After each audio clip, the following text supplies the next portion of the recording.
So I'm a pastor. I'm in a stable church. Things are going well, but I want to do more.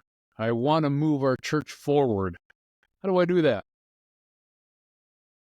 It's a great question. Part of what you probably need is to have an idea of where you're going. You need to know what target you're shooting at, and you need to know how you're going to get there. And my guess is if you're the typical pastor, your thinking is it's Tuesday or it's Wednesday and Sunday is coming. And inevitably for most pastors, Sunday is coming is one of the most pressing issues on their head because they've got to prepare a message or messages. They've got to do all this stuff. And I think oftentimes they don't have the bandwidth to be able to process through where is God leading us?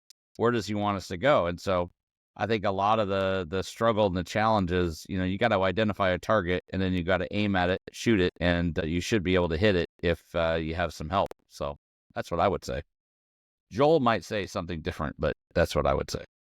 No, there's a sense in which no matter what kind of ministry you're doing, there is a part of your ministry which is cyclical. It doesn't matter what season, it doesn't matter what month, it doesn't matter what the latest is in the church. There are certain things that we do all the time. Like you're going to preach every Sunday, you're going to do communion, you're going to do the ordinances, you're going to do baptism, you're going to be doing discipleship. There are big days that you're doing at church. So there is a cyclical nature. There's a cyclical nature to what we do. And then there are those episodic things that happen in the life of the church or life of the ministry where this isn't the normal thing, but at the macro level, to use David's analogy, to move the church down the road, using the football analogy, we're going to move the ministry 1 yard at a time, or maybe 5 yards at a time, which would be remarkable. But whatever that is, there are certain aspects of what we're doing which are cyclical. It's matter of fact, we would almost say effective leadership is often boring leadership because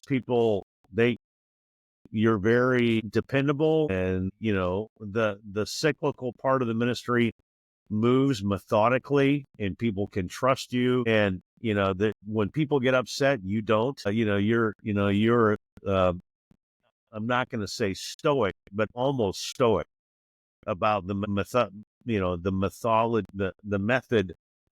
methodological grind that is day in, day out, week in, week out, month in, month out, year in, year out.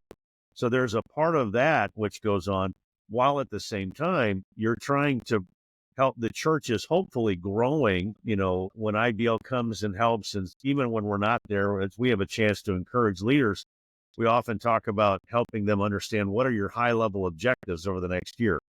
So in order to have a high-level objective, that means that you have to have a longer understanding of what your mission and vision and what your planning is and what is your purpose and what are your objectives. And so, yeah, if you have a longer understanding of what that is, then that gives you clarity on what the next year is. And then that gives you clarity, that can allow you clarity on what are the 2 or 3 high-level objectives.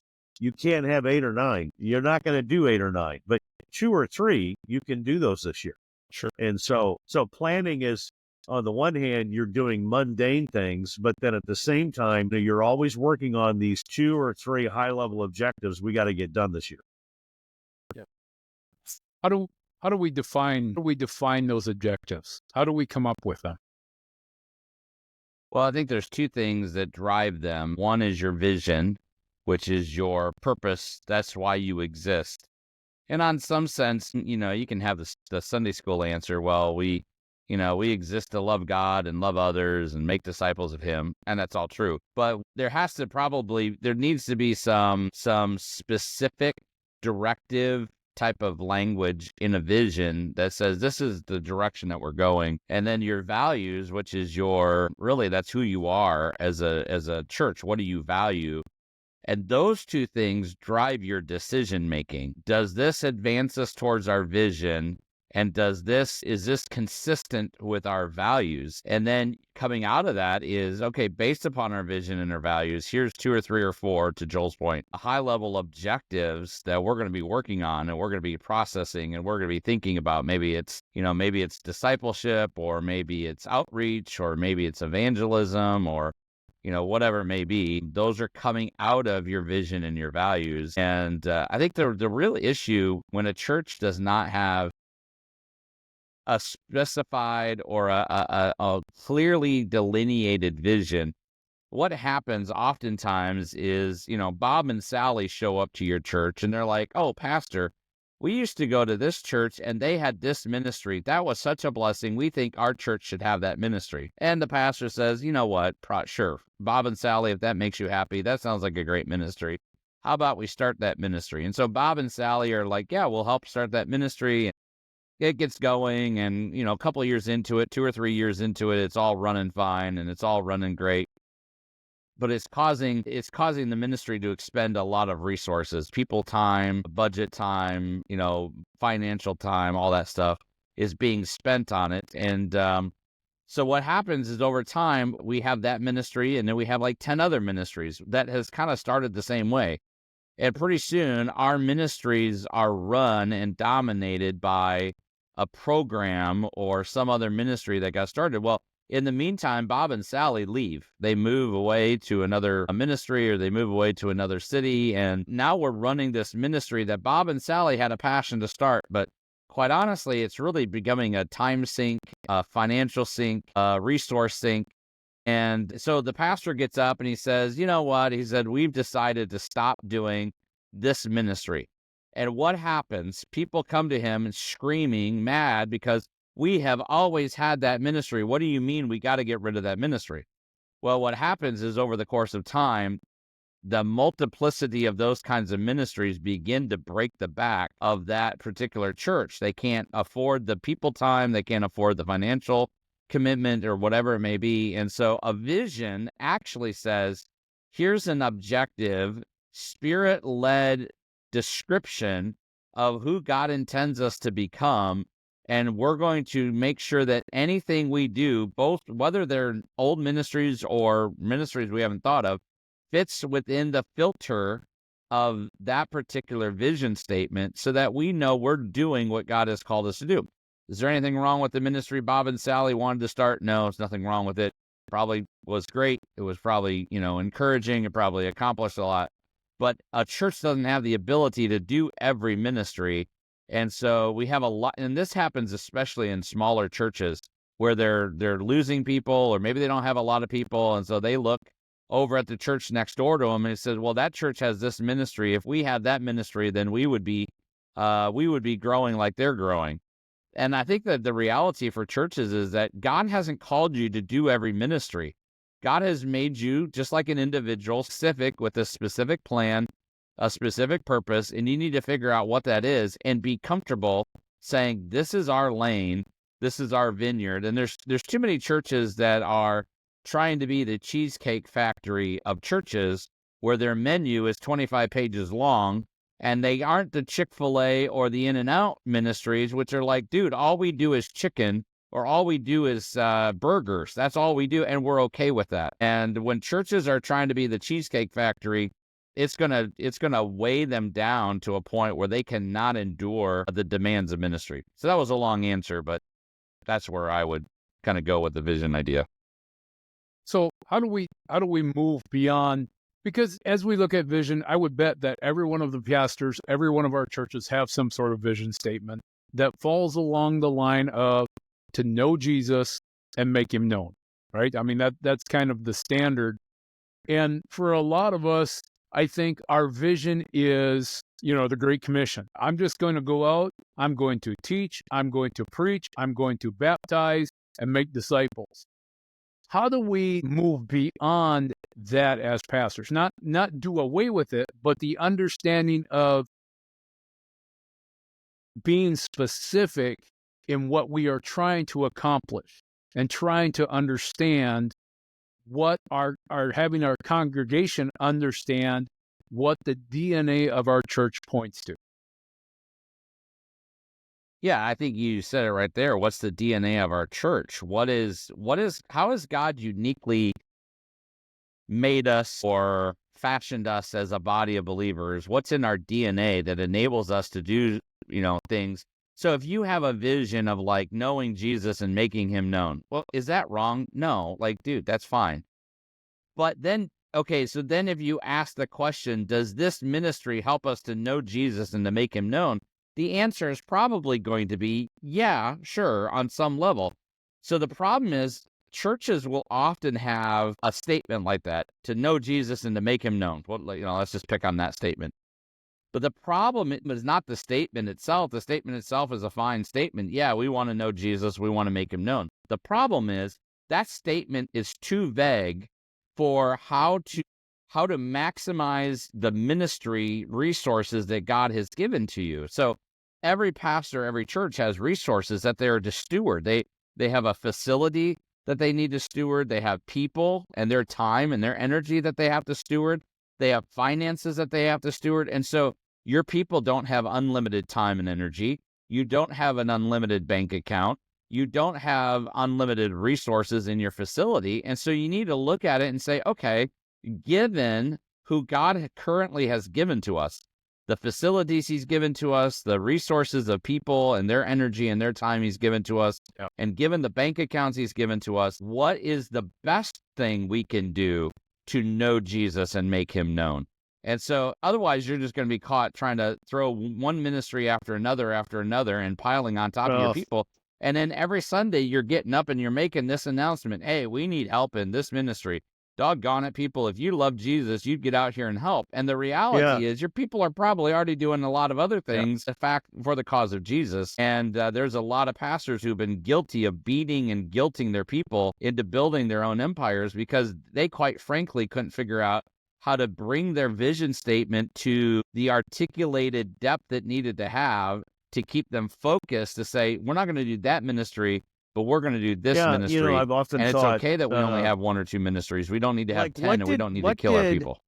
When Paul, through Titus or Timothy, ordained elders in Crete and in other places, what did those ministries look like? Like what do you have to do? What is it that a church or a ministry has to do to be faithful? Well, we preach the gospel, we do the ordinances, we do discipleship. Like it's not a long list. It's not a long list. So it's not to say that a modern day ministry is wrong if it does Awana.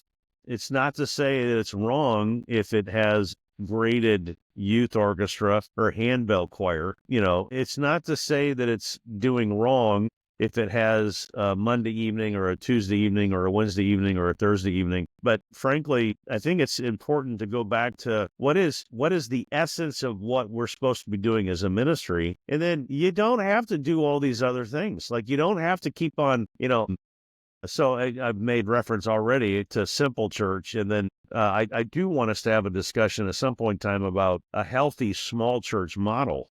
I think guys have listened to uncritically to people outside their ministry, telling them what they need to make sure that they do. Oh, and then on top of having all these ministries, some guy who actually hasn't really pastored in 30 or 40 years, all he is a talking head. Like he actually doesn't have to do counseling. He really doesn't even have to do church administration because he's so big and he has so many other leaders with him. All he has to do is spend 30 or 40 hours in his office and then play golf the rest of the week. And like he tells his guys, you just need to spend 30 or 40 hours a week in every sermon. It's like, guys that listen to that, well, how in the world are they supposed to spend any time with their dog or their wife or even to use the bathroom for that matter? Because when you're done with 30 or 40 hours of sermon, guess what? Normal pastors also have to do administration. They have to do meeting. They have to deal with this group and that group. And yeah, and it's easy for you to say what you're saying because you have a whole team. I mean, you got teams and underneath your teams. I mean, at any rate. So all that to say, I think all of that clouds what, this vision mission thing is. So let's drive down a little bit. So I'm a pastor in Winslow, Arizona. I know that corner. Okay. Where are you standing on a corner? Standing on a corner in Winslow, Arizona.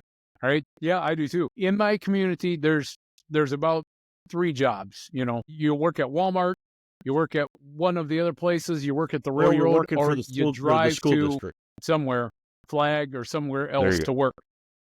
All right. Or the school district. Yeah. I've got a small church. My name is Sedentary Community Church. There's 60 of us here, and out of the 60, 45 of them are over the age of 70. I've been there 2 years. We're stable. Financially, we're not going to bat it out of the park. Nobody's walking in, and we're not starting a $1.9 million fundraising campaign to build a new auditorium. We're surviving. We're stable. In that scenario, how do we talk about vision? What do we do? Yeah, so we would talk about vision from the standpoint of 3 elements: the Great Commission, the Great Commandment, and the glorification of God. So what is God leading you to do in your purpose and in who you are to fulfill the Great Commission, the Great Commandment, and the glorification of God? So what are so this is who we are. We're Sedentary Community Church or By the Bible way, it's Church a or great church. whatever it is. We've been to that church. in We love those Winslow, guys. Those are great Arizona. people. And we are, that's right. Our vision statement might be something like, we're a stagnant body of believers who are old. No, hopefully it wouldn't be that way. No, but we've it done would be it this like, way. Actually, We've done you'd it be this surprised way. how many We're of those going to do it churches will this way. say, And if you Bless don't we like have God. it, done it get this out. way. Yeah. We do That's it right. this way. But if you can show us how, pivoting But we on don't some want of to. those things to reach our kids and grandkids, we're willing to do it. And they mean that. But some of them just don't know how. They don't know how to do that. So anyway, sorry. Yeah. Okay, Dave. No, I think you're gonna try to say we're gonna lead them to say, okay, so in the area of the Great Commission, what's something that you need to focus on? In the area of the Great Commandment, how are you going to focus on the Great Commandment, and what are you going to do to glorify God in that whole process?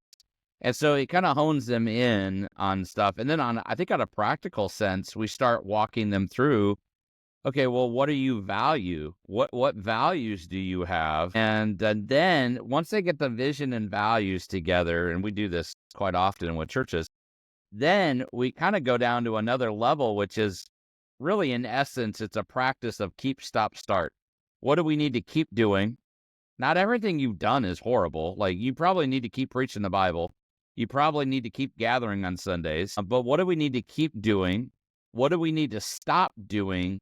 And then what do we need to start doing? And here's where churches struggle, because they're really good at what do we need to keep doing, and they're really good at what do we need to start doing, but they're horrible at what do we need to stop doing. And the problem is, take Sedentary Community Church down there in Winslow. If they don't practice the whole concept of stop, they're going to kill their people. Because again, it goes back to, well, let's just add and add and add and add. And they need to be able to have the discernment to be able to say, okay, so God has allowed us to do this ministry for this time, but we're not going to do that ministry anymore. In fact, we're not going to do 5 of the ministries we've done in the past. We're going to do 1 or 2 of these ministries for this reason, because it fits our values and it fits our vision. And then we're going to keep doing these things. And maybe we're gonna do it in a different manner. We're gonna do it in a different style. We're gonna do it at a different time. But it's going to be our overall arching vision that's going to drive us, and not some pragmatic, in the moment type of thing. And so that's probably what that church would walk through. How do I, as a pastor, communicate we need to stop doing this? Because it's easy for you and I sitting here to go, yeah, I can see the drain this is on your church. But, I mean, Miss Jane has been doing that ministry for 30 years. Yeah, it is her pet that's project. why I mean, she's when got we come a into whole a church to storage work room with full of stuff leaders, that she we uses often, for it. And, this kind of nobody discussion is in leadership good or to nobody get in the your church, pastors we or don't your want to hurt elders and your Miss deacons Jane and by key shutting this down. trustees and We'd rather then just on pay top the of that, money and key deal lay with it leaders in and the not have to church. fight through it. And you guys What do we together say to as a Miss group Jane? go through what's the next chapter of our ministry? What is the vision? What is the purpose? What is the mission? we discover that together as a group. We set the priorities as a group, not the pastor, but we as an entire group. That way, when we say, hey, on the other side of this is going to impact what we do, then they can't say, well, it was you that killed it. No, we together discovered what we're supposed to do. So then that helps us to discover what we're supposed to not do. Yeah, I think you work together as a group. You say, this is what God is leading us to do. And then for those that maybe weren't in that, in the meeting, like when we do this with churches, to Joel's point, we'll have, maybe 20% of the church will be there if it's a small church, in the form of an extended leadership team. But then you need to shepherd the people through the change, and shepherding them through the change may take some time. And, when we made significant changes in the church I pastored in Michigan, I spent, countless hours in people's living rooms, walking them through, talking them through. Here's the major change we're about ready to make. Here's why we're going to make it. Here's how this fits into what we believe God is leading us to do. This is how this helps us accomplish what he's called us to do. Here's how we answer the question of, are we somehow being unbiblical or unfaithful to the Bible by doing this? And so spending that time shepherding people in their living rooms or, at a restaurant. So the group, the extended leadership team may be led to do something, but now I've got to roll it out to the rest of the congregation. I need to make sure I shepherd them through that change and not just force it down their throat and say, well, the pastor said we should do this, or the extended leadership team said we should do this. Well, they weren't part of that whole process. So shepherd them through that process to help them get to that point where they need to be. Yeah. So in that space, we have to remember that we need to start with the conversation before we bring out the axe, or before we even start talking about, hey, we need to cut this, we need to cut that. The communication portion of setting the vision is probably the most important part of setting that vision. Yep. And we need to be clear in that. Yeah, it's the shepherd's job to communicate effectively up front, in the middle, and on the backside. And he cannot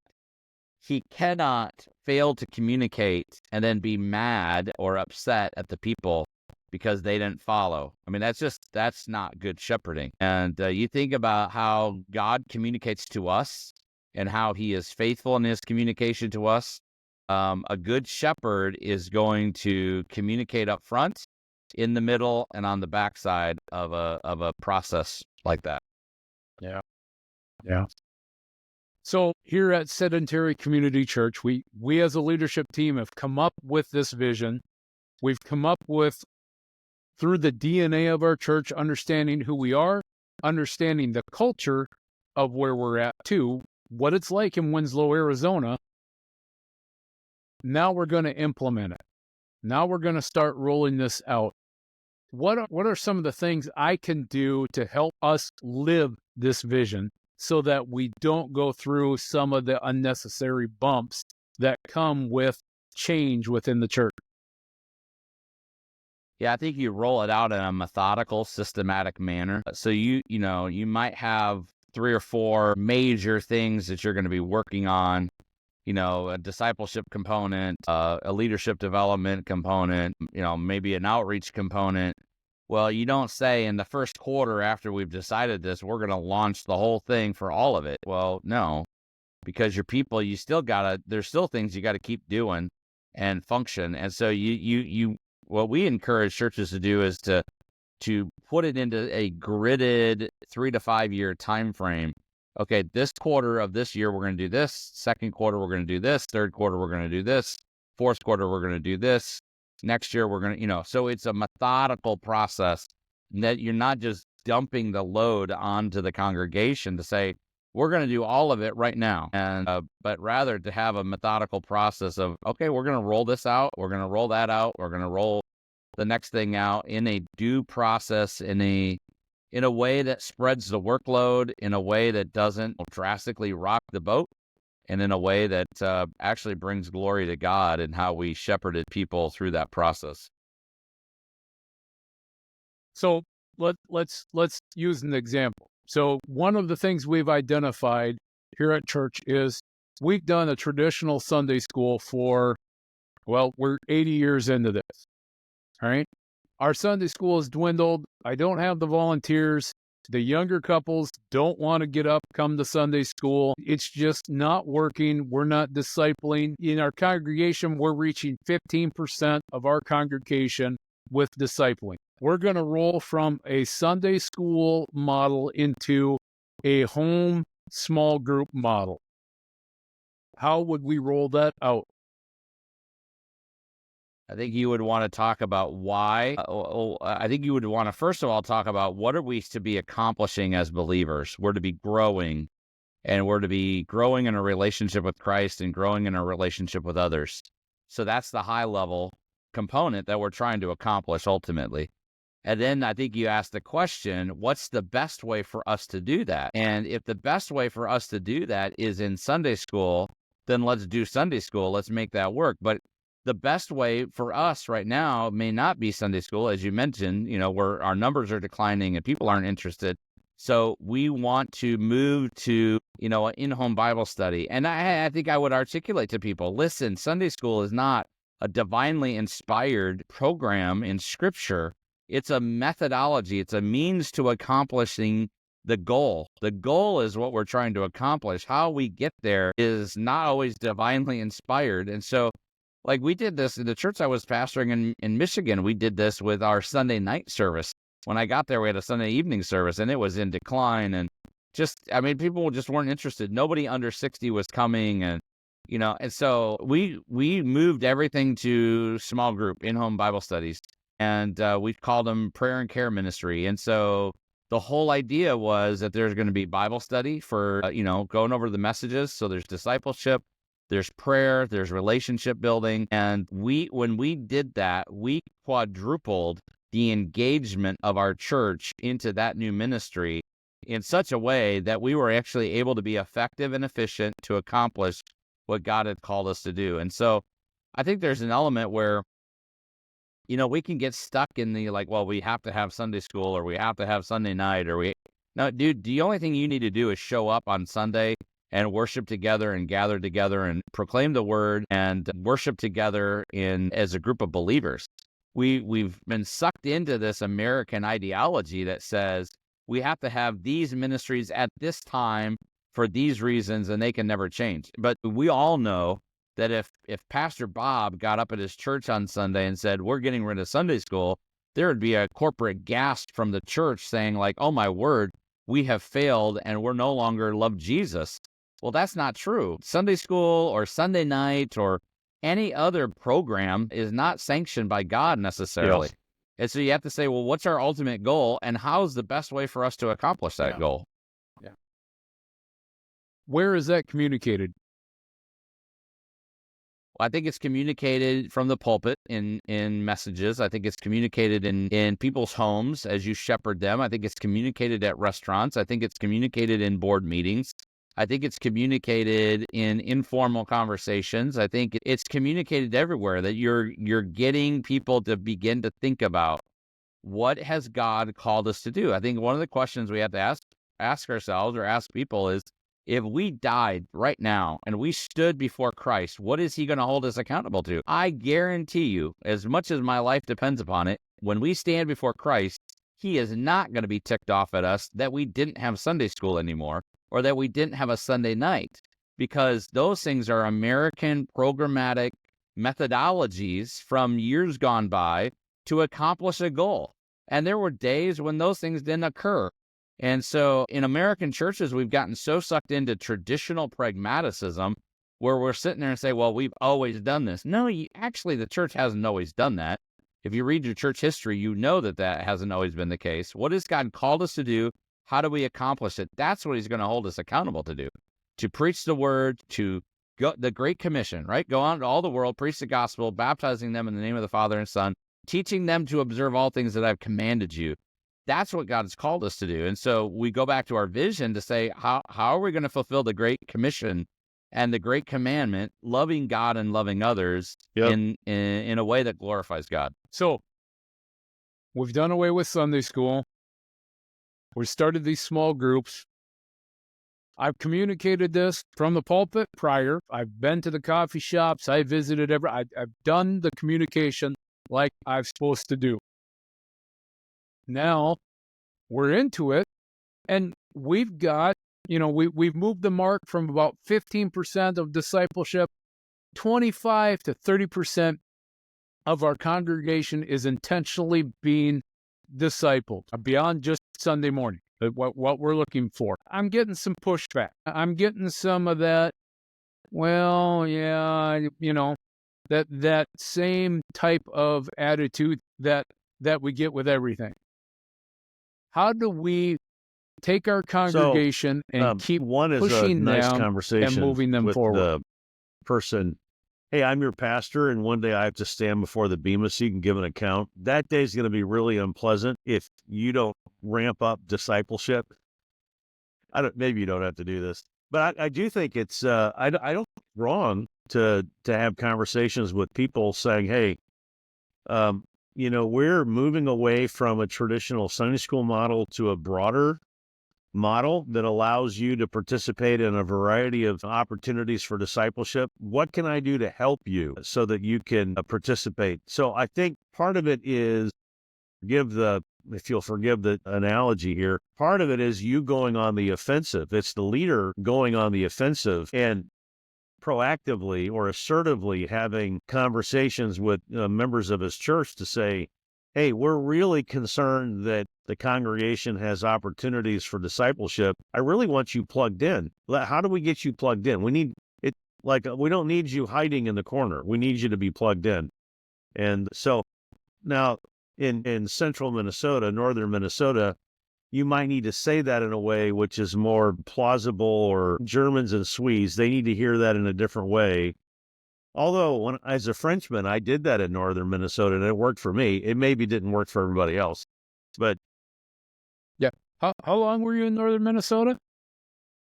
Yeah, The French, the French don't understand one of the passive tall aggressive deacons talk. that you know very well. Matter of fact, you've been in his home several times. As I was leaving, he was leaning on his staff, and of course, he was 7'3", and I was like 4'5", and he was looking down on me, and he said, "Reverend Tetro, you were a blessing to the congregation." And then he paused and he said, "You were also something of a tornado." No, I say all that to say, so I think part of it is just saying to the church, hey, not only are we going to do these changes, but I want to walk with you as we do these changes.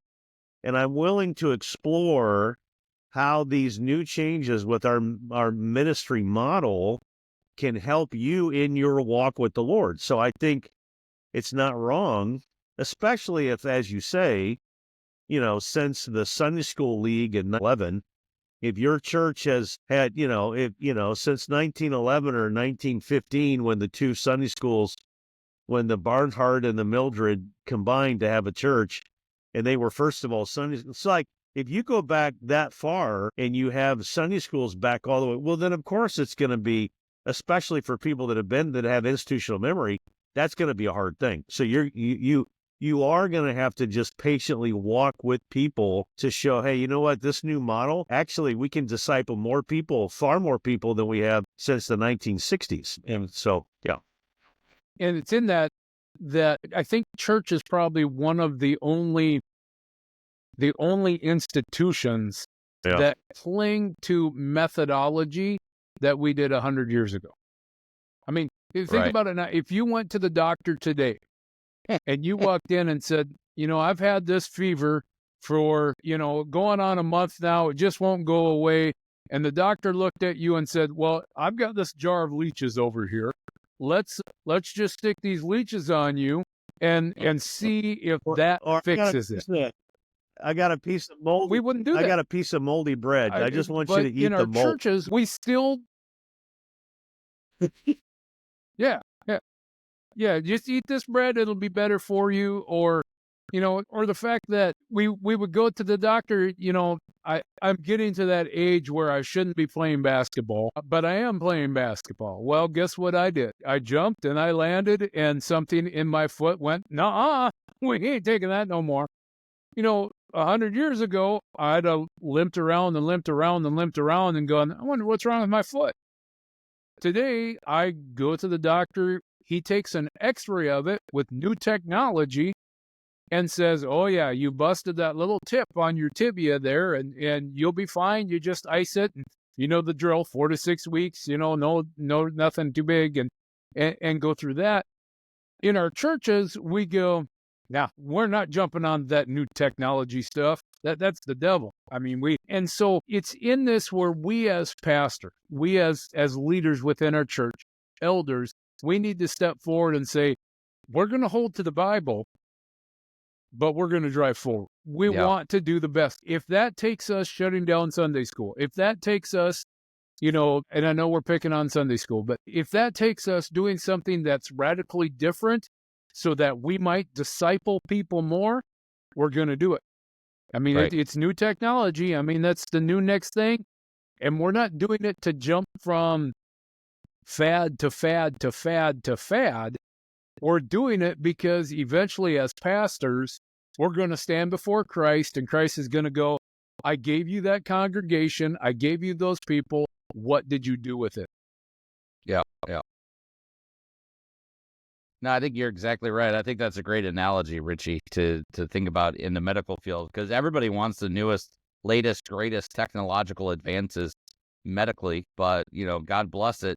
Let's this was good enough for us, 100 years ago.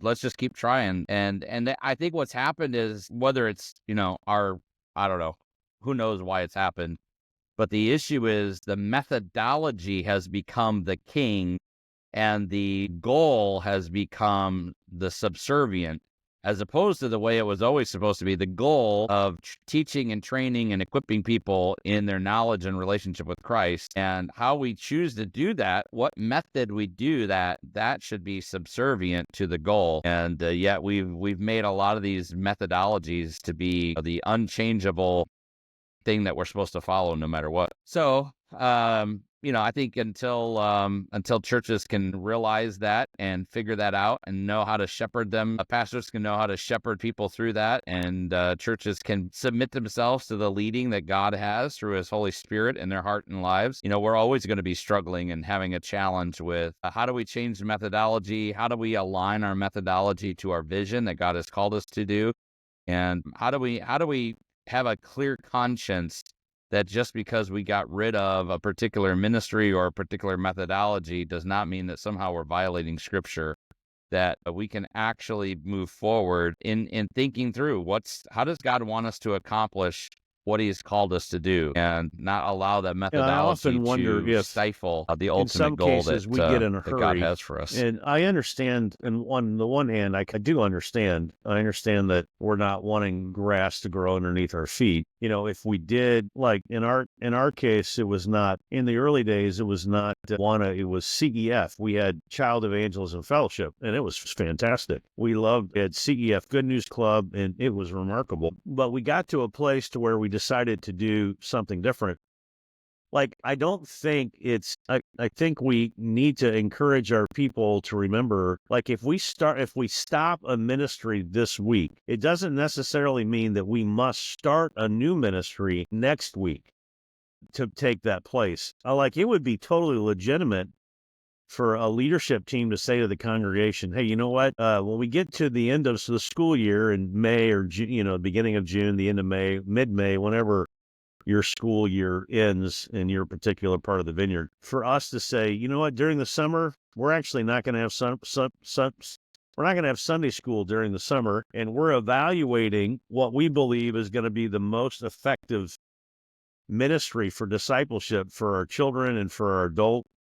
And so this summer, we're going to have church. We're going to put it to prayer. And then, God willing, sometime in the fall, maybe by the new year, we hope to have clarity on the new direction for our discipleship. Like, that would be entirely appropriate. There's nothing that is, it goes back to what David says. And a lot of times It's this idea of, well, if we're not doing something, if we're not doing some specific thing, then it means that we're not being faithful. And no, just the opposite. Sometimes it's actually more healthy to not do something and to spend time in prayer and actually thinking together and, having that discussion as a group, so that on the other end, it's not something we've rushed through, but we've actually weighed the cost and it makes sense for us. But a lot of times that sort of thing is a process. It's going to take 3 to 6 months, and that's okay. Yeah. Yeah. And really a lot of this, I mean, we haven't jumped much into how we develop it, but a lot of understanding the vision and a lot of it in implementing is going to come down to communication. You're going to have conversations. You're going to have the hard conversations, the uncomfortable. You're going to have to go through the conflict. And I think what a lot of pastors miss in their churches is they're unwilling to have that conflict. They feel like everything is so tenuous within their ministry that any conflict is just going to derail everything, and they're just unwilling to go through that. When then the reality is, if we go through the pain of that conflict, if we go through the pain and the time of that communication, things might get better. Our situation, our feeling about the church, and by and large, our discipleship might be more effective. We have to weigh the balance of ultimately standing before Christ and going, hey, I tried everything I could. They hated my guts, but I kept going. We have to weigh that against just sitting there and having everything copacetic, not pushing the boundaries, not wanting to upset people. And I think that's a difficulty that a lot of pastors have, because I've got enough trouble, because back to the thing, Sunday's coming, and I've got enough trouble with that without making waves and making more issues. How do we speak to that pastor to encourage him that it is okay to make those waves? It is okay to talk about vision. He's going to have to do it. It is okay to talk about either moving he's going to do it within the church. Or there's no way around it. Like you have no choice. You're going to have to deal with this. And it's what I would say to him is, I would say, congratulations, you're the lead pastor. If in fact he's the lead pastor. You know who the lead pastor is? The lead pastor is the one who has the most important and difficult discussions. That's the lead pastor. The lead pastor is the one that often has to initiate the most important and the most difficult questions. And if you're not willing to engage in the most important discussions, you're not the lead pastor. Even though you might have the title, you're actually not that.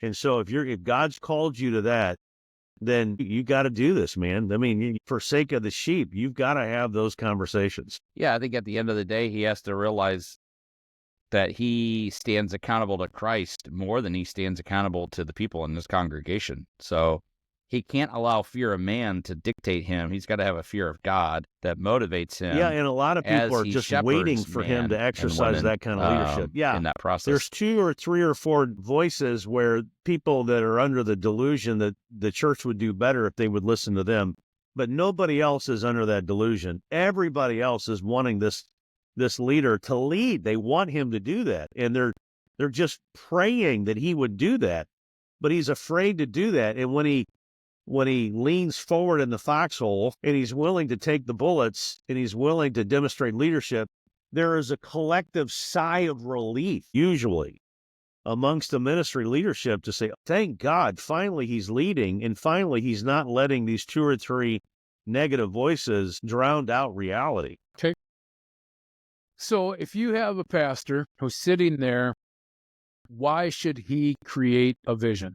Why should he take the time to put forth an idea of a vision with his leadership team and then drive that down into a church? Well, I think it's how people function with a vision.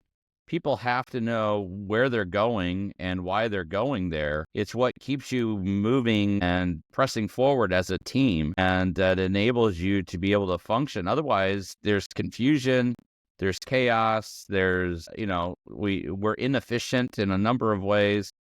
And so he needs to do that as a good leader, giving his people, addressing, what is God's plan for his people? What is he going to be held accountable to do? And how do the people know where they're supposed to be going? And so I think it's an element of good shepherding. It's an element of good leadership to know here's where we're going. Here's how God intends us to get there. And this is what we want to accomplish in this process.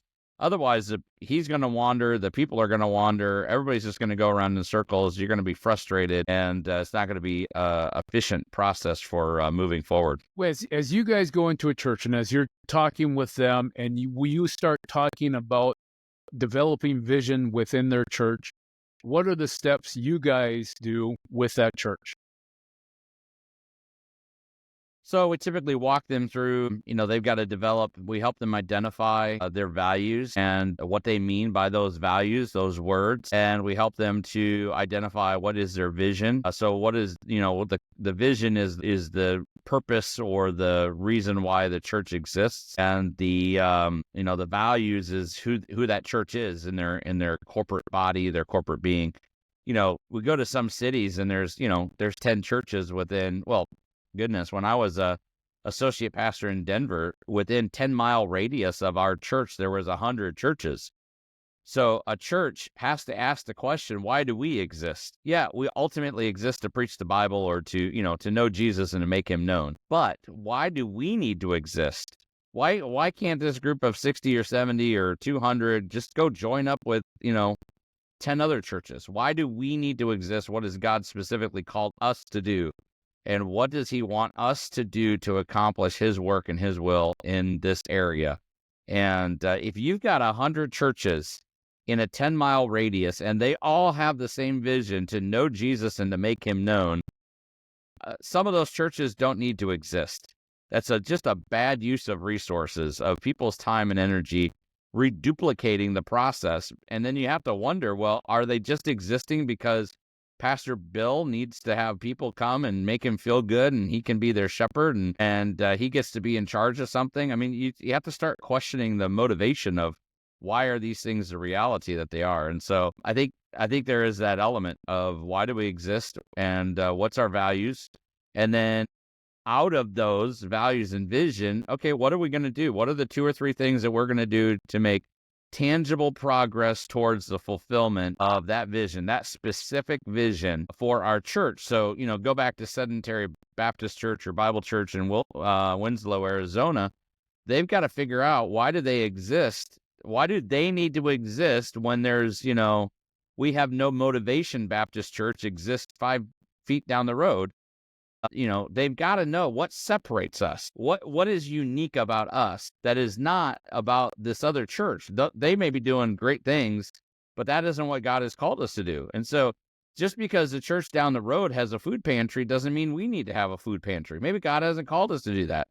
But if you've got 100 churches in a 10-mile radius and they're all like, well, we're all going to have food pantries and we're all going to have bus outreaches and we're all going to have whatever. Okay, well then combine your forces a little bit better.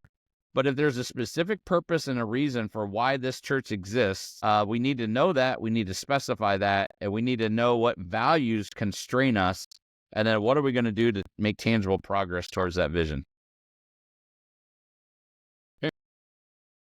All right, so I think we've got a couple of more episodes of this that we can talk about in that. I think today we've talked a bit about vision, but I think in the next couple episodes we're going to drill down a little bit further on, how do we identify our values?